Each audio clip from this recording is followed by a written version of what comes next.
रेगिस्तान के बीचों बीच एक इतना अजीम और शान महल, इतना ग्रैंड महल देखकर बहुत हैरान हो गई। एक शाम जब नोरा अपना एक परफॉर्मेंस पूरा कर कर अपने घर पर आई थी, तो वो अपने घर पे बैठी थी, थोड़ा सा रेस्ट कर रही थी। अचानक उसे एक फ़ोन कॉल आता है जिसने नोरा को उस फ़ोन कॉल की तरफ खींच लिया। कहते हैं कि उस फ़ोन कॉल पर जो आवाज़ थी वो एक अजीब सा हिप्नोटिज्म था। परफॉर्मेंस एक ऐसी जगह हो गई जो शहर से बहुत दूर है, एक नई मैंशन में।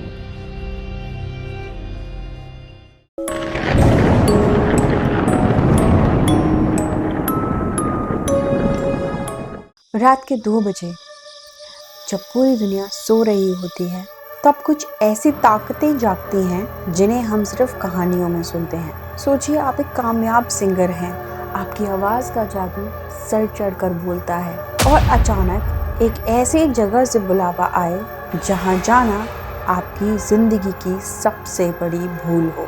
कुवैत के तपते रेगिस्तान के बीच एक ऐसी हवेली थी जहां 1997 की उस रात कुछ ऐसा हुआ जिसने पूरे अरब मुल्क को हिला कर रख दिया। लोग कहते हैं नूरा अल्तकाक ने उस रात को मौत को बहुत करीब से देखा था। वो कोई आम शादी नहीं थी, वो इंसान और जिन का ऐसा मिलाप था जिसे देखने वाला या तो पागल हो जाता या हमेशा के लिए खामोश हो जाता। आज हम रियल विद दीपिका पर एक ऐसी खौफनाक दास्तां के बारे में बात करने जा रहे हैं जो आपकी रूह को कपा देगी। क्या आप तैयार हैं उस सच्चाई का सामना करने के लिए जो पिछले 2 दशकों से सिर्फ सरगोशियों में सुनाई देती है? दिल थाम कर बैठिए, क्योंकि आज का एपिसोड बहुत डार्क होने वाला है। नूरा अल्तकाक ये सिर्फ एक नाम नहीं, एक एहसास था। 90s के दौर में कुवैत में अगर कोई शादी होती और नूरा वहाँ नहीं होती थी तो उस शादी को अधूरी माना जाता था। नूरा एक तकक बैंड की लीडर थी। ये वो औरतें होती हैं जो सिर्फ औरतों की महफिल में ढोलक और अपनी बुलंद आवाज़ से रंग जमाती हैं। नूरा की शख्सियत में एक रौब था, उनकी आंखों में एक चमक थी। उनकी टीम में 6 और औरतें थीं जो कि उनके हर सुर पर उनका साथ देती थी। लेकिन उस दौर में एक बात और मशहूर थी, नूरा हमेशा उसूलों की पक्की थी। वो कभी बिना बुकिंग के या कभी किसी देर रात किसी भी ऐसे पते पर नहीं जाती थी। तो फिर उस रात ऐसा क्या हुआ? वो ऐसा कौन सा लालच था या फिर वो ऐसी कौन सी अनजानी ताकत थी जिसने नूरा को उस फोन कॉल की तरफ खींच लिया? कहते हैं कि उस फोन कॉल पर जो आवाज़ थी वो एक अजीब सा हिप्नोटिज्म था। उस शख्स ने जो फोन पे था उसने नूरा को इतनी बड़ी रकम ऑफर की थी कि उसका मना करना इम्पॉसिबल हो गया था, जो शायद वो पूरे साल भर में कमा पाती थी। मगर शर्त एक ही थी, परफॉर्मेंस एक ऐसी जगह हो गई जो शहर से बहुत दूर है, एक नई मैंशन में। एक्चुअली मैं आपको थोड़ा सा सिनेरियो बताती हूँ। हुआ ये था कि एक शाम जब नोरा अपना एक परफॉर्मेंस पूरा कर कर अपने घर पर आई थी, तो वो अपने घर पे बैठी थी, थोड़ा सा रेस्ट कर रही थी। अचानक उसे एक फ़ोन कॉल आता है और उस फ़ोन कॉल में एक शख्स ने उसे ऑफ़र दिया कि आप मेरी बेटी की शादी है, उसमें परफॉर्म कीजिए और जो परफॉर्मेंस है वो इस डेट को है। नोरा ने बोला, नोरा ने अपनी जो शीट थी वो निकाली और चेक किया कि उसकी अवेलेबिलिटी उस दिन पे है या नहीं, और उसने चेक करके बताया कि ठीक है, वो अवेलेबल है। लेकिन उसके बाद उसने जब वो एड्रेस सुना जो उन्होंने बताया कि जहाँ परफॉर्मेंस देनी है, जहाँ उस शादी में जाना है, वो एक ऐसा एड्रेस था जो उसने कभी सुना ही नहीं था और जो शहर से वो काफ़ी दूर भी था। तो उसको थोड़ा सा अजीब लगा और उसने बोला कि नहीं, हम नहीं आ सकते क्योंकि ये शहर से बहुत दूर है और हम इतने दूर नहीं जाते हैं और पहले हम कभी गए भी नहीं हैं इस एड्रेस पे। तो वो जो शख्स था उसने नूरा को बोला कि आप जितना चार्ज करती हैं नॉर्मली शादी में, मैं आपको उसका 10 गुना देने के लिए रेडी। गाइस डोंट बिलीव, मतलब अगर वो नूरा जो एक परफॉर्मेंस में कमा सकती है उतना जितना वो पूरे साल भर में कमाती थी, तो ऑफ कोर्स उसने थोड़ा सोचा, थोड़ी अजीब लगा उसे, लेकिन उसने बोला कि चलो ठीक है, एक परफॉर्मेंस की तो बात है, देके आ जाएंगे और हमारा भी अच्छा हो जाएगा। तो उसने हाँ बोल दिया उसके बाद नोरा ने उसको बोला कि मैं पेमेंट हाफ पेमेंट एडवांस में लेती हूँ। तो उन्होंने बोला ठीक है, कल आपके घर पे हाफ पेमेंट एडवांस में पहुँच जाएगा। नेक्स्ट डे ही होता है कि नेक्स्ट डे उसको हाफ पेमेंट एडवांस में मिल जाता है, और वो हाफ पेमेंट भी इतना होता है कि जितने में वो अच्छी खासी परफॉर्मेंसेस काफ़ी सारी निकाल देती थी। तो नोरा काफ़ी खुश हो गई, उसने अपने टीम मेंबर्स को बताया और वो वहाँ जाने के लिए रेडी हो गए। ठीक है, अब इसके आगे बढ़ते हैं।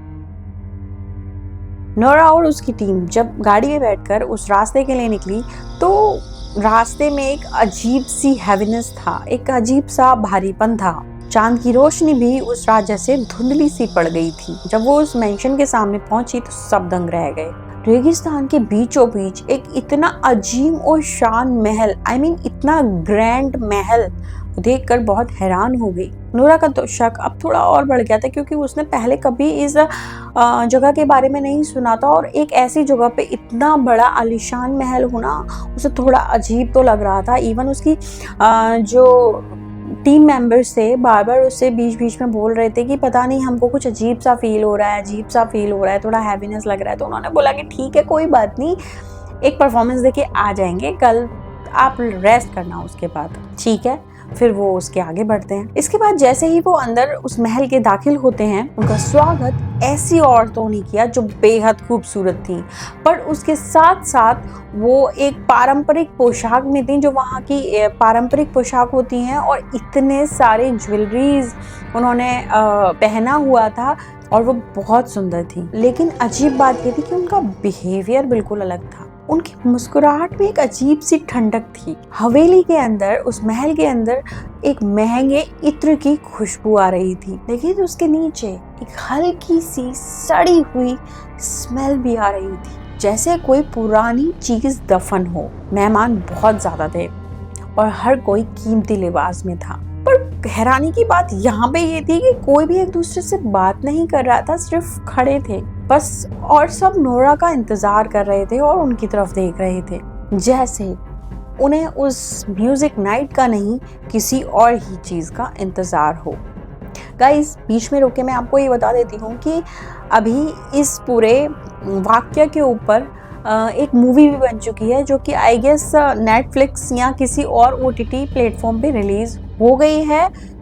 हाँ, हो गई है, जिसमें किरदार निभाया है करीना कपूर ने। तो अगर आपने वो नहीं देखी है तो वो भी आप जाके देख सकते हैं। परफॉर्मेंस शुरू होती है। नोरा ने ढोल की थाप पर अपनी आवाज बुलंद की।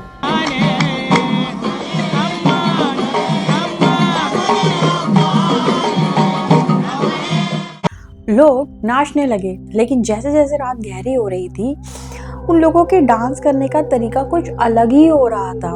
पहले तो वो सारे लोग एक रिदम में डांस करने लगे। मतलब आप सोचिए, अगर आप किसी की शादी में जाते हैं और आप 2-4 ऐसे लोगों के साथ डांस करने लगते हैं जिनको आप जानते भी नहीं है, मतलब रिलेटिव के रिलेटिव एंड ऑल, शादी में तो सारे वही मिलते हैं, और वहाँ पे आप उनके साथ सिंक में डांस कैसे कर सकते हैं? सिंक में डांस तो मतलब परफॉर्मेंस हम देने जाते हैं, वहाँ पे भी हमारा सिंक थोड़ा बिगड़ ही जाता है। तो वो सारे लोग सिंक में डांस कर रहे थे, और थोड़ी देर बाद वो सिंक में डांस करते करते इतनी तेज तेज गोल गोल घूमने लगते हैं जो एक नॉर्मल इंसान के लिए करना नामुमकिन था। रात बढ़ती जाती है, वो लोग डांस करते रहते हैं, रात बढ़ती जाती है, लेकिन अभी तक यहाँ पे जो ब्राइड थी उसके कोई अता पता नहीं था, वो कब आएगी। धीरे धीरे ये सब होने लगा। उसके बाद नोरा की बैंड की एक सदस्य, एक मेंबर ने अचानक से एक लेडी को देखा जो कि वहाँ बैठी हुई थी, जिसने बहुत ही खूबसूरत लिबास पहना हुआ था और बहुत ही सुंदर नीचे सैंडल्स पहनी हुई थी। बट उन सैंडल्स के नीचे कोई इंसानी पैर नहीं थे, बल्कि काले बड़े और घिनौने हूव्स थे जो कि समझ के बाहर थे। धीरे धीरे उन्होंने बाकी सारे लोगों के पैर देखने शुरू किए। वो सारे लोगों के पैर भी सेम, कोई इंसानी पैर नहीं थे, कोई जानवरों के पैर लग रहे थे। धीरे धीरे उसके बाद उन लोगों के हाथ भी कोई जानवर होता है उसके जैसे चेंज होने लगे। लेकिन यहाँ पे अभी तक सबसे ज़्यादा डार्क बात ये थी कि उनके फेस अभी तक इंसानी थे। नोरा और उसकी टीम इतनी डर जाती है, लेकिन नोरा ने अपनी टीम में सारे मेंबर्स को इशारा किया कि जो भी हो परफॉर्मेंस रोकनी नहीं है, आप परफॉर्मेंस देते रहो। अगर इनको हल्का सा भी आपके ऊपर शक हुआ और अगर ये इंसान नहीं है, ये तो कंफर्म हो चुका था कि ये इंसान नहीं है, तो ये हमें अभी के अभी मार देंगे। नोरा और उसकी बाकी टीम धीरे धीरे अपनी परफॉर्मेंस करती गई। इतना ज़्यादा हो गया था, नोरा ने तो एक सेकंड भी अपने आप को रोका नहीं था। उसकी आवाज़ लड़खड़ाने भी लग गई थी, पर उन लोगों के पैर नहीं थम रहे थे डांस करते करते। सोचिए इस दहशत को, आप गा रहे हैं, आप मुस्कुरा रहे हैं, लेकिन आपके सामने शैतानी ताकतें नाच रही हैं और आपका दिल कह रहा है कि ये शायद आपकी ज़िंदगी की आखिरी रात है। ये सब होते होते अब रात के 3 से भी ज़्यादा बज चुके थे। सुबह की ऑलमोस्ट पहली किरण आ गई थी। वो दिखती नहीं है, लेकिन सूर्योदय उतने टाइम पे हो जाता है और फजर की अजान की वो पहली अल्लाहू अकबर की गूंज जैसे ही अजान हुई, एक अजीब सा धमाका सा हुआ और सारी रोशनी गुल हो गई। नूरा और उनकी बैंड ने डर के मारे अपनी आंखें बंद कर ली। कुछ देर बाद उन्होंने आंखें खोली तो नज़ारा बदल चुका था। वहाँ अब ना कोई महल था, ना कोई मेहमान और ना ही कोई कीमती खाना। वो सब अब एक पुराने कपाल खानी जैसे खंडर में खड़े थे। उनके कपड़े धूल से भरे और उनका सामान मिट्टी में पड़ा था। वो वहां से सारे लोग अपना सारा सामान छोड़कर नंगे पैर भागे और तब तक नहीं रुके जब तक कि उन्हें शहर की रोशनी नहीं दिख गई थी।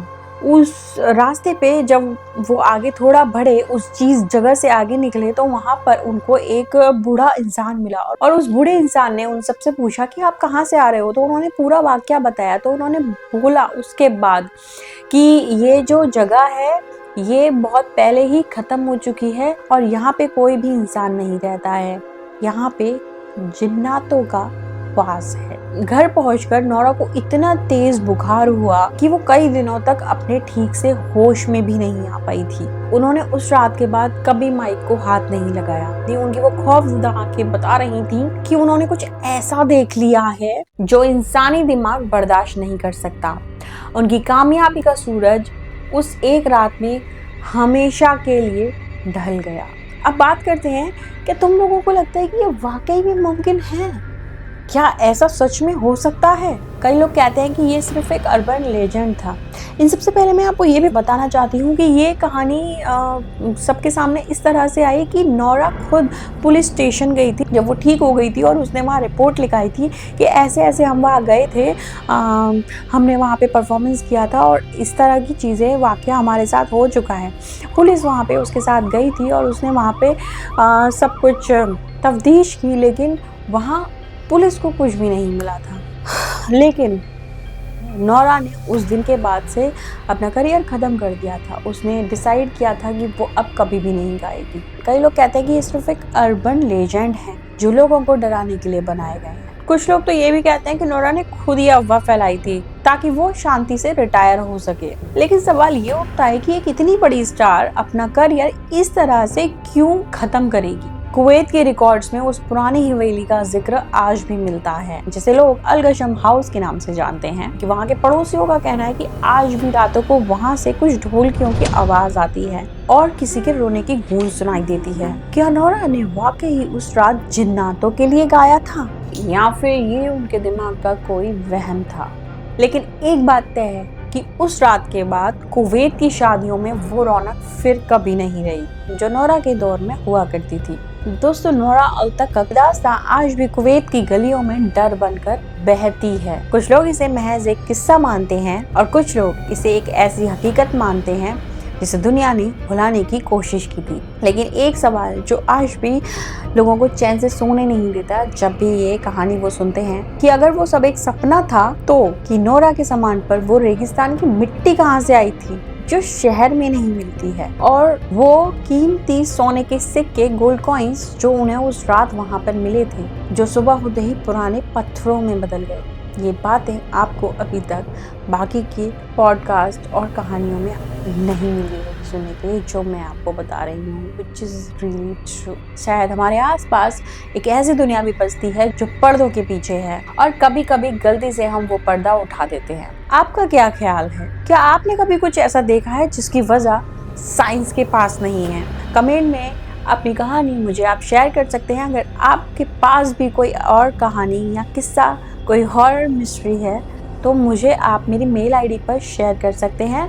मुझे आपकी स्टोरी पसंद आई तो मैं अपनी इस पॉडकास्ट में आपकी स्टोरी को डेफिनेटली नैरेट करूँगी। वीडियो पसंद आई हो तो लाइक ज़रूर करें, इस चैनल को सब्सक्राइब करें और मुझे आगे बढ़ने के लिए बहुत सारा मोटिवेशन दें। कमेंट्स में अपनी राय लिखकर।